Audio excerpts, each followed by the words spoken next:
તુલસીદાસે કહ્યું કે સંત સમાગમ હરિકથા તુલસી દુર્લભ દોય, મોટે ભાગે એ મળે ટળે ભારે મહાભવરો. આપણા ઉપર ભગવાન અને સંતની અનન્ય કૃપા રહેલી છે. તેથી જ આપણને ગુરુહરિ મહંત સ્વામી મહારાજ જેવા ગુણાતીત સત્પુરુષનો યોગ પ્રાપ્ત થયો છે, સંત સમાગમ મળ્યો છે અને વિદ્વાન સંતોના મુખે આપણને સૌને હરિકથાનો પણ ખૂબ સુંદર લાભ પ્રાપ્ત થઈ રહ્યો છે. તો આજના દિવસે પૂજ્ય આદર્શ જીવન સ્વામીને આપણે વિનંતી કરીએ કે મહંત પ્રસંગમ એ વિષયક આપણને સૌને પારણ કથા વાર્તાનો લાભ આપે. પૂજ્ય આદર્શ જીવન સ્વામી. મત્સદ્ગુણશાલિનમ ચિદચિદિવ્યાપ્તમ ચ દિવ્યાકૃતિ જીવેશાક્ષરમુક્તકોટિ સુખદમ નૈકાવતારાધિપમ જ્ઞેયં શ્રીપુરુષોત્તમં મુનિવરૈર વેદાદિકીર્ત્યં વિભું તન્મૂલાક્ષરયુક્તમેવ સહજા નંદં ચ વંદે સદા. શ્રી સ્વામિનારાયણ ભગવાનની જય. અક્ષર પુરુષોત્તમ મહારાજની જય. ગુણાતીતાનંદ સ્વામી મહારાજની જય. ભગતજી મહારાજની જય. શાસ્ત્રીજી મહારાજની જય. યોગીજી મહારાજની જય. પ્રમુખ સ્વામી મહારાજની જય. મહંત સ્વામી મહારાજની જય. સુરત અક્ષરધામ મહોત્સવની જય. કાર્યકર સુવર્ણ મહોત્સવની જય. આ મહિનાની 2 તારીખથી નવા વર્ષનો પ્રારંભ થયો છે અને આવતીકાલે દેવ દિવાળી આવશે. તો આ બંને વચ્ચેના દિવસો બધા નવા વર્ષના જ ગણવામાં આવે છે. તો આ નવા વર્ષની એક પ્રસાદી મહંત સ્વામી મહારાજે આપણને સૌને દેશ પરદેશના તમામ સંતો સત્સંગીઓને આ વર્ષે આપી છે. આજની કથામાં પ્રથમ આપણે તેના દર્શન કરીશું, પછી એના આધારે જ કથાનું તંતુ આગળ વધારીશું. મહંત સ્વામી મહારાજ તારીખ 7મી ઓક્ટોબરના દિવસે જૂનાગઢમાં બિરાજમાન હતા અને આ દિવસ સોમવારનો હતો, એટલે સામાન્ય રીતે વિશ્રામ દિન તરીકે જાહેર કરવામાં આવેલો. એ દિવસે કોઈ સવારે પ્રાતઃ પૂજા જાહેરમાં ન હોય, કોઈ એવા સાયં સભા વગેરે કાર્યક્રમો પણ ન હોય અને સ્વામીશ્રીને આરામ મળી રહે એટલે કોઈ જ આવા કાર્યક્રમો રાખ્યા નહોતા અને સ્વામીશ્રી વિશ્રામમાં આ રીતે રહે એવી રીતનું આયોજન હતું. પણ એ દિવસે મહંત સ્વામી મહારાજે કાગળ કલમ લઈ અને સમગ્ર સત્સંગીઓ સંતોને ઉદ્દેશીને પત્ર લખ્યો. એમના માટે આરામની વ્યાખ્યા આ જ છે કે કેમ કરીને બધામાં સત્સંગ વધે. આપણે તો લાંબા થઈને સૂઈ જઈએ અને આરામ ગણીએ, પરંતુ યોગી બાપા કહેતા કે અમારે તો સત્સંગ વધે એ જ આરામ. તો એમના જ નકશે કદમ મહંત સ્વામી મહારાજ પણ ચાલી રહ્યા છે. એકવાર 2017ના વર્ષે તેઓ લેનેશિયામાં હતા અને એ વખતે પણ સ્વામીશ્રી પોતે બોલેલા કે બધા આરામની વાતો કરે છે, પરંતુ આરામ તો આપણે હરિભક્તોને હળીએ મળીએ એ જ છે. તો આ રીતે સત્સંગની સેવા થાય, સત્સંગની પ્રવૃત્તિ થાય, એને જ એમણે આરામ માન્યો છે. એટલે આરામના દિવસે, વિશ્રામના દિવસે ફક્ત જાહેર કાર્યક્રમ બંધ હોય છે, બાકી ઓરડામાં સ્વામીશ્રી તો એમના નિયત કાર્યોમાં પરોવાયેલા જ હોય છે. 1980માં જ્યારે મહંત સ્વામી મહારાજ શરદ પૂનમનો ઉત્સવ કરવા ગોંડલ પધારેલા અને એ વખતે ત્યાં આગળ પૂનાથી કેટલાક હરિભક્તો આવેલા, એમણે સ્વામીને વિનંતી કરી કે ઘણા વખતથી આપ અમારા સત્સંગ કેન્દ્રમાં પધાર્યા નથી તો 5 દિવસ માટે ત્યાં આગળ આવો અને સૌને લાભ આપો એ વિનંતી છે. તો એ વખતે મહંત સ્વામી મહારાજે કહેલું કે 5 દિવસ શું 5 મિનિટ કહો, 5 મિનિટ કે. તો બધા કે સ્વામી 5 મિનિટમાં તો શું લાભ મળે? મહંત સ્વામી મહારાજે જણાવેલું કે 1981નો સમય એ વખતે આવતો હતો, એપ્રિલ મહિનામાં, માર્ચ મહિનામાં. તો સ્વામી કા બધી સમયાની સેવાઓ એના માટેનું વિચરણ, તો એની અંદર એક જગ્યાએ 5 દિવસ તો કેવી રીતે રોકાવાય? તો બધા હરિભક્તોએ કહ્યું કે પણ સ્વામી આરામ તો થોડો કરવો જોઈએ, વિચરણ તો બરાબર છે પણ વિચરણની સાથે થોડોક આરામ પણ જરૂરી છે. ત્યારે મહંત સ્વામી મહારાજ બોલેલા કે આપણા બાપ દાદાઓ એટલે કે શાસ્ત્રીજી મહારાજ, યોગીજી મહારાજ અને અત્યારે પ્રમુખ સ્વામી મહારાજે ક્યાં આરામ કર્યો, માટે આરામની વાત પણ થાય એમ નથી.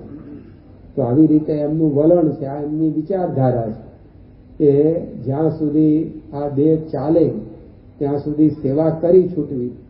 તો આ 7મી ઓક્ટોબરે વિશ્રામ દિન હતો, તેમ છતાં પણ સ્વામીશ્રીએ પોતે હાથમાં કાગળ અને કલમ લઈ અને પત્ર લખ્યો અને પત્રમાં દિવાળી અને નવા વર્ષના સૌને જય સ્વામિનારાયણ પાઠવીને સ્વામી જે લખે છે, આપણને સ્ક્રીન પર પણ એ પત્ર અત્યારે દેખાશે. તેમાં સ્વામીએ મથાળું બાંધ્યું. શું ટાઇટલ આપ્યું? પ્રાપ્તિને પ્રતીતિમાં પરિવર્તિત કરીએ. સ્વામી આપણને સમજાવે છે કે આપણને જે પ્રાપ્તિ થઈ છે હવે એનાથી આગળનું પગલું આ વર્ષે વિક્રમ સંવત 2081માં આપણે ભરવાનું છે અને બધાએ હોલા ઉપાડ કરવાનો. કોઈ એકલ દોકલ સત્સંગી કરે ને બીજા સુઈ રહેવું નહીં, અથવા તો દેશના સત્સંગીઓ કરે ને પરદેશના ન કરે ને પરદેશના કરે ને દેશના ન કરે એવું નહીં. એ ગામડામાં રહેતા હોય, શહેરમાં રહેતા હોય, એ નાના હોય, મોટા હોય, એ નવા હોય, જૂના હોય, દરેકે જે કરવાનું છે આ વર્ષે, આ વર્ષનો અભ્યાસક્રમ, જેમ વિદ્યાર્થી ભણવા માટે સ્કૂલમાં દાખલ થાય તેને સિલેબસ આપવામાં આવે કે આ વર્ષમાં તમારે આ રીતે બધું ભણવાનું છે.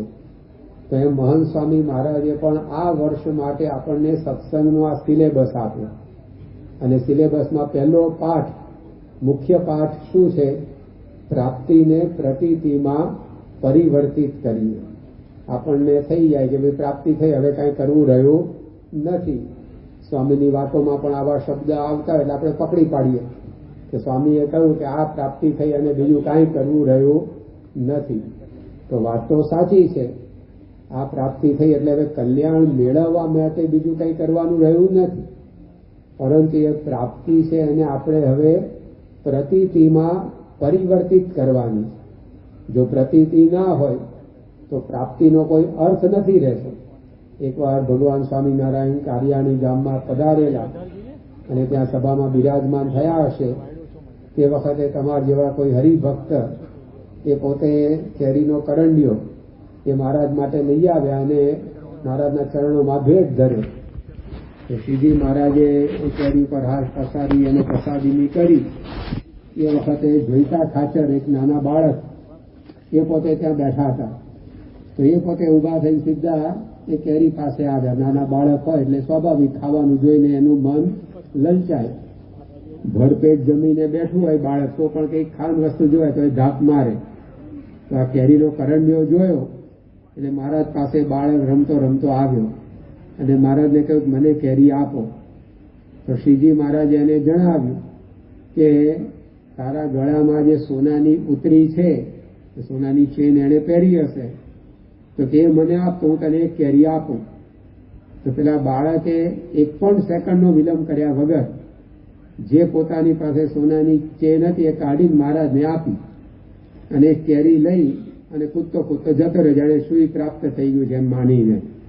પછી મહારાજે પાછા બોલાવીને ઉતરી આપી, એ રાખી ન લીધી, પણ મહારાજે સર્વે સભાસદોને પછી એમાંથી બોધ આપ્યો.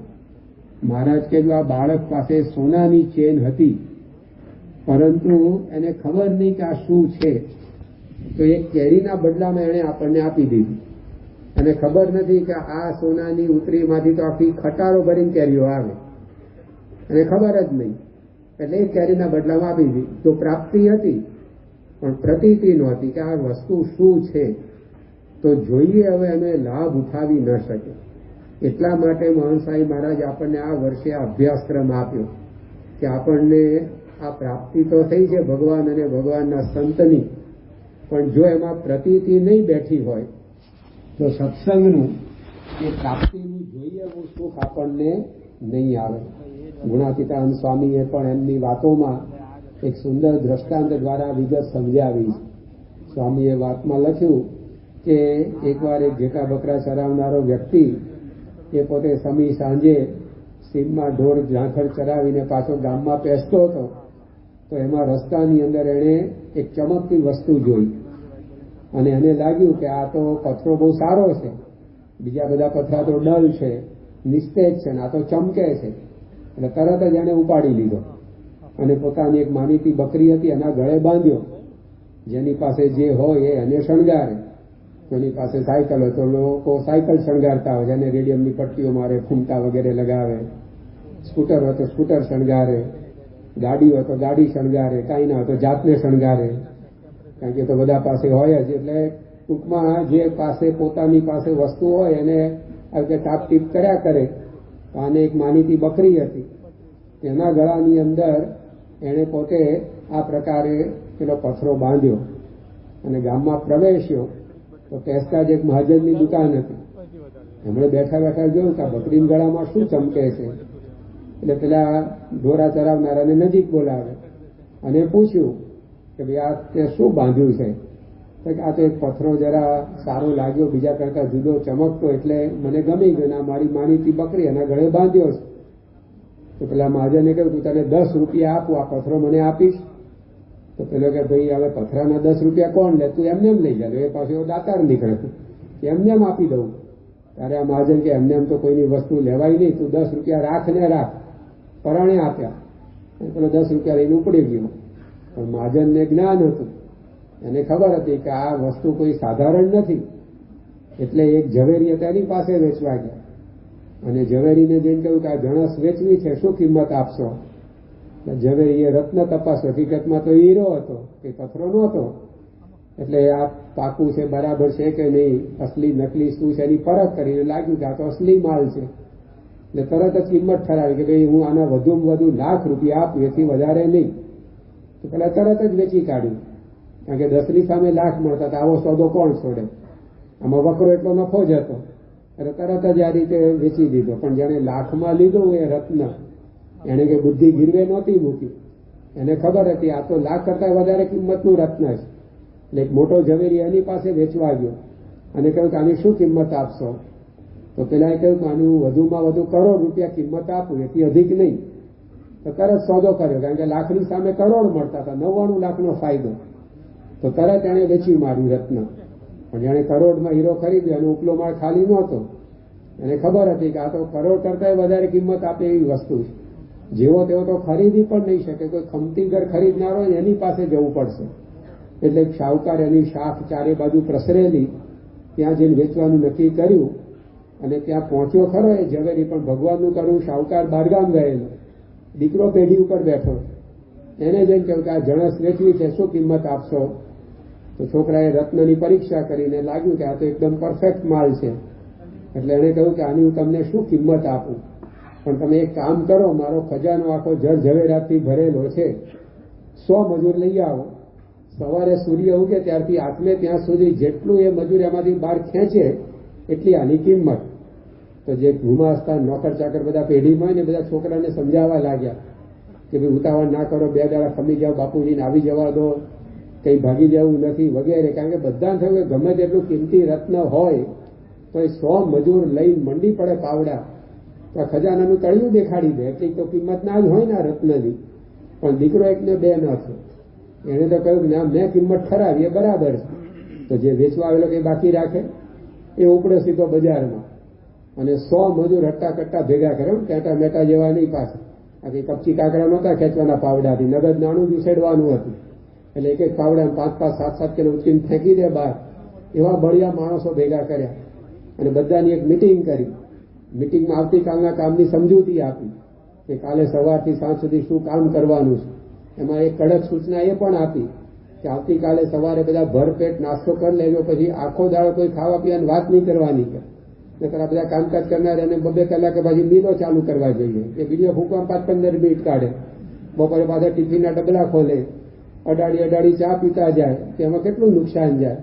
એટલે આણે કહી દીધું કે સવારે નાસ્તો કરીને કામે ચડ્યા એ ચડ્યા, સાંજ સુધી કોઈ ખાવા પીવાની વાત ન કરતા. અને બધાને સાબદા કરીને પછી નિર્ણય ઉગાડ્યો. પેલું પંચાંગ આવે ને એમાં સૂર્યોદય કેટલા વાગે, સૂર્યાસ્ત કેટલા વાગે બધું વર્ણન હોય.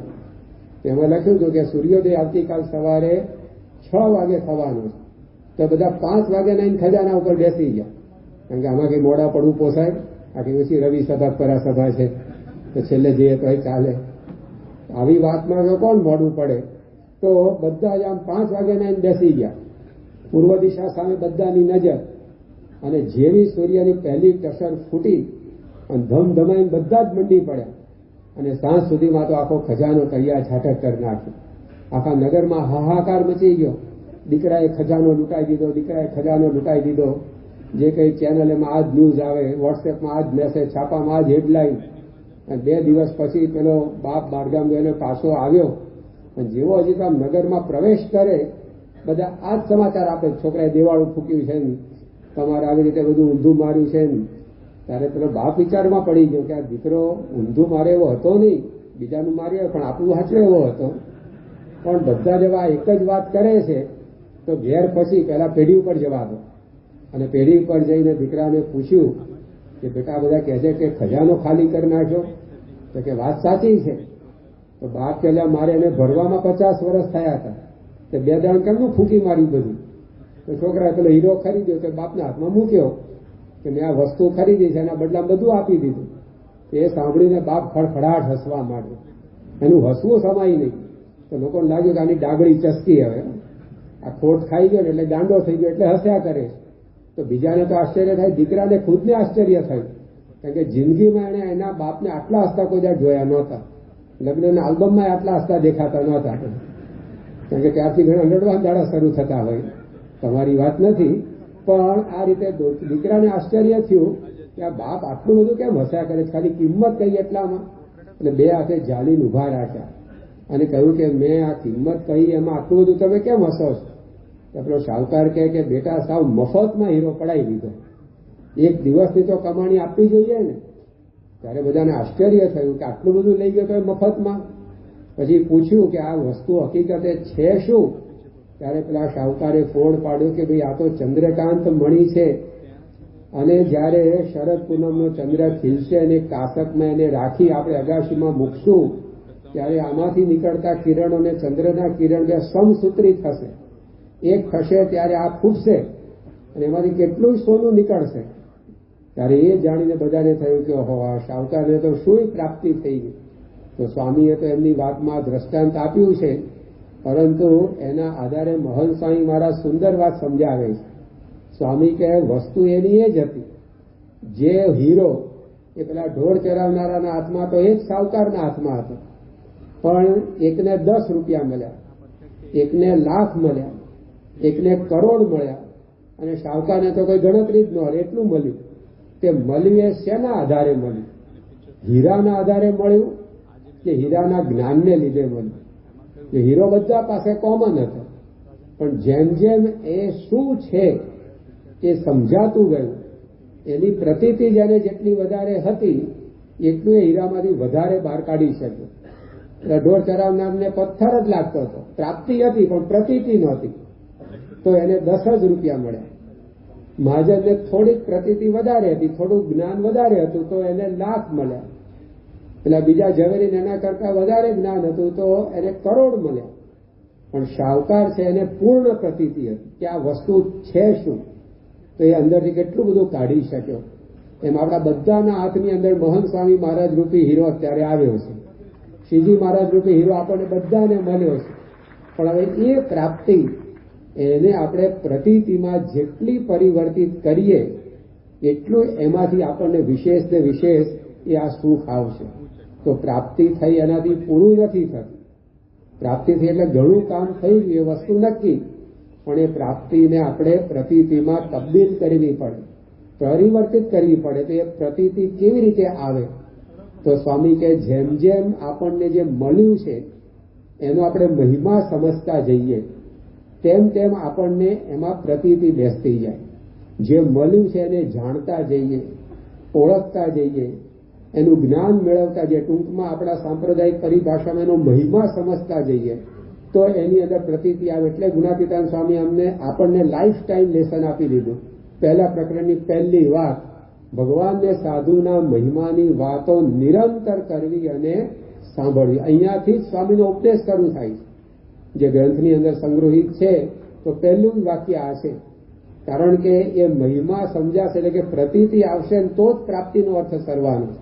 બાકી સ્વામીએ જેમની વાતમાં લખ્યું કે ગાયકવાડનો છોકરો પણ મૂળા સારું રડેલ. હવે એને પ્રાપ્તિ તો હતી, પણ બાપ કેવો છે એની પ્રતીતિ નહોતી. એ ગાયકવાડના દીકરાને અડધી રાત્રે પૂછવામાં તારા પિતાજી કોણ, તે પોતાના પિતા સામે જ આંગળી ચીંધે. એ છોકરાને 2-3 ડિગ્રી તાવ ચડે ને વખતે પૂછવામાં તારા બાપુજી કોણ, તે પોતાના બાપની સામે જ આંગળી ચીંધે. એ છોકરો પરીક્ષામાં ફેલ થાય એ વખતે એને પૂછવામાં તારા બાપ કોણ, તે પોતાના બાપની સામે જ આંગળી ચીંધે. તો એને ખબર હતી કે આ મારા પિતા છે, પણ એ પિતા કેવા છે એનો ખ્યાલ નહોતો. એટલે મૂળો ન મળે એમાં રડવા માંડ્યો. અને ખબર નથી હમણાં હું મારા બાપને કહીશ ને તો ટ્રક ભરીને મૂળા ખડકી દેશે, પણ એ મૂળા માટે રડતો હતો. એમ સ્વામી કે આપણી દશા પણ એવી છે, ખટરસ ખાવા નરેશ સૂત નહીં, તોય ડોડા દેખી દગે દલ, નિષ્કુળાનંદ એ મૂરખ છે, નથી આવ્યો રાજાનો અમલ. એને પ્રાપ્તિ છે પણ એ બાપની જોઈએ એવી પ્રતીતિ નહોતી. એટલા માટે એ આવા મોટા રાજાના ખોળામાં બેસીને પણ રડતો હતો. તો સ્વામી આપણા માટે પણ એવું જ લખ્યું એમની વાતોમાં કે ભગવાનના ખોળામાં બેઠાને રોતા ભાળ્યા, સૌને પૂજ્ય થયા પણ પંડના હૈયામાં જ શાંતિ નહીં. તો આવું કેમ બને છે? એ પ્રતીતિ વગર. તે પ્રાપ્તિ પછી હવે પ્રતીતિ લાવવાની. તે પ્રતીતિ કેવી રીતે આવે? તો આવા સંત જે મહંત સ્વામી મહારાજ મળ્યા છે એમના મહિમાને જેટલો આપણે સમજીએ એટલી એમાં પછી આપણને પ્રતીતિ આવે. નાનું બાળક હોય એને 100 રૂપિયા, 200 રૂપિયા, 500 રૂપિયા નોટની કઈ ગતાગમ ના હોય, એને તમે આપો તો એ પોતે ખરી વાર તો એમાં ખાવાની વસ્તુ મૂકીને જમી જાય, એવો ખ્યાલ ન હોય. એ 25 રૂપિયાના રમકડા માટે 1000 રૂપિયા નોટ છોડી દે. પરંતુ આપણા હાથમાં નોટ આવી હોય તો આપણે 25 રૂપિયાના રમકડા માટે કદી ન છોડી, કારણ કે આપણે પ્રતીતિ બેસી ગઈ છે કે આ વસ્તુ જુદી છે. આમાંથી તો આવા કેટલાય રમકડા નીકળે એવા છે કાગળિયામાંથી. તો પ્રતીતિ આવે પછી એ છૂટતું નથી. પ્રતીતિ આવે પછી એમાં આપણું મન રહે છે. ખિસ્સાની અંદર કોઈ વ્યક્તિ 25-50 હજાર રૂપિયા લઈને જતી હોય તો ભલે કોકની જોડે વાતો કરતી હોય તો 2-5 મિનિટ ખિસ્સા ઉપર હાથ જતો રહે કે મુદ્દો બરાબર છે, સલામત છે એમ. તો જે એમાં મન રહેશે, કારણ કે એમાં પ્રતીતિ આવી ગઈ. તો આપણને પણ મહંત સ્વામી મહારાજ વિશે એવી પ્રતીતિ બેસે તો કામકાજ ભલે દુનિયાભરનું કરીએ પણ એ આપણને સાંભળ્યા જ કરે કે મહિમા સમજવા માટે ઘણી જુદી જુદી પદ્ધતિ છે કે આવા સત્પુરુષનો મહિમા આપણે જુદી જુદી અનેક રીતે સમજી શકીએ. એમાં એક રીત એ છે કે શાસ્ત્રમાં જે સંતની વાતો લખી એ ભાગવત, રામાયણ, ગીતા, ઉપનિષદ વગેરે હોય કે પછી સંતો ભક્તોના ભજનો હોય, તે બધાની અંદર જે સંતનું વર્ણન છે એ સંત એ આપણને મળ્યા છે કારણ કે એ પ્રમાણે એમના જીવનમાં ગુણો છે. પછી એમને મધ્યરકાલ આપણે કહેતા નથી આપણા ગુરુ છે એટલે, પરંતુ મહંત સ્વામી મહારાજનું જીવન આપણે જોઈએ અને શાસ્ત્રોમાં લખેલા સંતના લક્ષણો જોઈએ કે બંનેનો મેળ આપણને અદન મળતો જણાય. એક પ્રસિદ્ધ પંક્તિની અંદર આપણે સાંભળીએ છીએ કે શાંતિ પમાડે તેને સંત કહીએ, હારે એના દાસના દાસ થઈ રહીએ. શાંતિ પમાડે તેને સંત કહીએ. સંત કોને કહેવાય? જેની પાસે જવાથી શાંતિ મળે. પાણી એ જ કહેવાય કે જે પીવાથી તરસ છીપે. જો પીવાથી એ તરસ ન છીપે તે પાણીનો અર્થ શું? એ પાણી જ ન કહેવાય. જે જમવાથી આપણી ભૂખ ભાંગે તો એ અન્ન કહેવાય. બાકી ગમે તેટલું ખાધા કરો પરંતુ તમારી ભૂખ જ ન ભાંગે તો એનો કોઈ અર્થ જ નથી. તો એવી જ રીતે સંત એને કહેવાય કે જેની પાસે જવાથી આપણા જીવનની અંદર શાંતિ મળે. બળતો જળતો આત્મા સંત સરોવર જાય. આપણે ગમે તેવા ત્રિવિધ તાપથી બળતા હોઈએ પરંતુ એ સંતની પાસે આપણે જઈએ અને શાંતિ મળે તો સમજવું કે સાચા સંત છે. તો આજે મહંત સ્વામી મહારાજનું સાનિધ્ય, એમનું દર્શન, એમના શબ્દો, એમનું આ રીતે સ્વરૂપ એ એવું સુખદાયક, એવું શાંતિદાયક એ સૌને અનુભવાય છે. તો જે કંઈ લખાણો છે બધા ભજનોની અંદર એ વાત આપણને અહીંયા મૂર્તિમાન મળી કે એમના દર્શનથી અનેક લોકોને શાંતિ થઈ જાય. બ્રિસ્બેનની અંદર મહંત સ્વામી મહારાજ તારીખ 25 ફેબ્રુઆરી 2018ના દિવસે બિરાજમાન હતા અને આ જ રીતે હમણાં જેમ આપણને પૂજા દર્શનનો લાભ મળશે તે જ રીતે સ્વામીશ્રી ત્યાં પૂજા માટે પધાર્યા અને પૂજા પછી બધા જે કંઈ મહાનુભાવો આવ્યા હોય એ વખતે સ્વામીનું સ્વાસ્થ્ય સારું હતું એટલે પ્રત્યક્ષ મુલાકાતનો પણ યોગ રહેતો. તેમાં ત્યાંના એક જાણીતા કેન્સર સ્પેશિયાલિસ્ટ હતા માનસ ગુપ્તા. એમણે પોતે સ્વામીને મળતા એમની અનુભૂતિ જણાવી કે મેં આપના પૂજા દર્શનનો લાભ લીધો અને પૂજાની અંદર આપનું સ્વરૂપ એ ધીરે ધીરે કરતા કરતા એ મોટું થતું ગયું અને 2 હાથ પોતાના શક્ય એટલા પહોળા કરીને ડોક્ટરે કહ્યું કે ઇતના બડા આપકા સ્વરૂપ હો ગયા और आप भगवान जैसे दिखाई पड़े. આ વાત તો એમણે કરી પણ એમની સાથે બીજા એક ડોક્ટર આવ્યા હતા.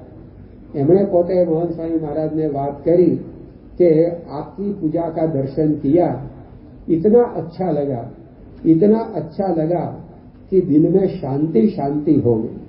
જો કોઈ વાર્તાલાપ પૂજા વખતે હતો નહીં છતાં પણ જેમ સૂર્ય ઉગે અને આપણને તેજનો અનુભવ થાય, પવન વહે અને આપણને શીતળતાનો અનુભવ થાય, એમ સ્વામીશ્રીના દર્શન માત્રથી અનેકના જીવનની અંદર એવી શાંતિની અનુભૂતિ થાય છે. શાસ્ત્રમાં જે લખ્યું શાંતિ પમાડેને સંત કહીએ એ સંત આપણને મળ્યા છે.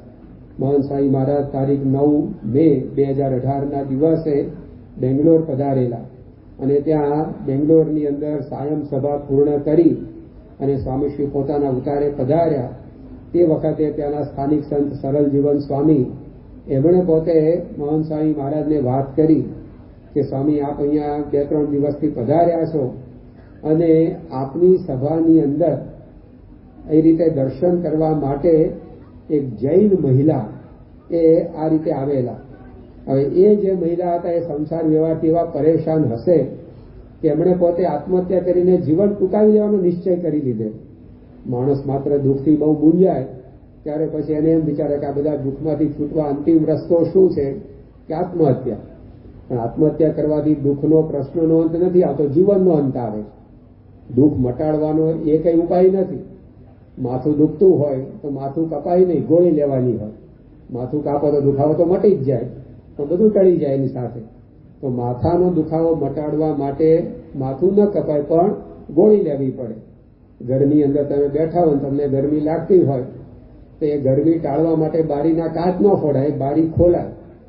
કાચ ફોડી નાખો તો એ ઠંડીમાં ઠેંગરાઈ જાવ તમે. તો ગરમીને દૂર કરવા માટે બારી ખોલવાની હોય, બારીનો કાચ ફોડવાનો ના હોય. એમ જીવનમાં જે પ્રશ્નો આવે છે એને દૂર કરવા માટે આપઘાત કે આત્મહત્યા કોઈ ઉપાય નથી. એ તો બીજા જન્મમાં પ્રશ્નો બધા ભેગા જ આવવાના છે. પરંતુ મહારાજે કહ્યું સારંગપુરના 18માં કે સમજણથી એનું નિવારણ કરવાનું. પણ મોટાઓને આવી સમજણ ના હોય તો આ બાઈ પણ એક કક્ષાના હશે કે એમને એમ કે આ અશાંતિ છે એનાથી છુટકારો મેળવવા માટે જીવન ટૂંકાવી કાઢો. પરંતુ જતા જતા કંઈક સત્કર્મ કરવું એવા વિચારથી એ પોતે આ સત્સંગ સભા ચાલતી હશે એમાં આવીને બેઠા હતા અને એની અંદર મહંત સ્વામી મહારાજ પધાર્યા અને સ્વામીના દર્શન થયા અને સ્વામીની વાણી સાંભળી.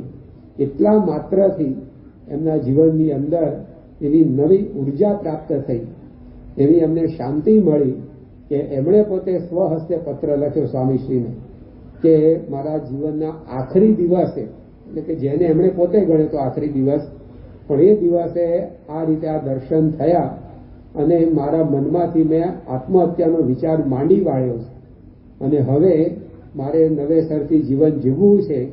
આપ મને પ્રાસાદિક કંઠી મોકલી આપો. અને એ રીતે એમણે પોતે સત્સંગ સ્વીકાર્યો.